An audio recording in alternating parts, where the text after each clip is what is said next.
நம்முடைய மனதில் இருக்கிற சந்தேகங்களோ அவிசுவாசமோ அது ஒருவேளை நம்முடைய ஆசீர்வாதத்தை தடுக்கிறதுக்கு என்ன பண்ணலாம், முயற்சிக்கலாம். அந்த நேரத்துல உங்க மைண்ட் நெகட்டிவ் ஆயிடுச்சுனாலே you don't give up hope, start speaking, start declaring.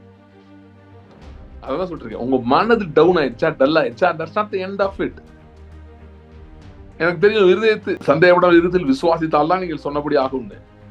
ஆனா இப்ப என்னன்னா, உங்க இருதயத்துக்குள்ள விசுவாசத்தை கொண்டு வரணுமே, அது ஒரு வேலை இருக்கே. அதுக்கு உங்க ஆவியும் வாயும் போதும், அந்த கூட்டணி போதும். உங்களுக்கு நீங்கள் புரிந்து கொள்ள வேண்டும் என்ற அவசியம் இல்லை. என்ன நடந்துட்டு இருக்குன்னு புரிஞ்சுக்கணும்னு அவசியமே இல்லை. என்ன நடக்குன்னு தெரிஞ்சாதானே பிரதர் அடுத்த என்ன கட்டம் பண்ண முடியும். No no no, not needed, not needed, not needed.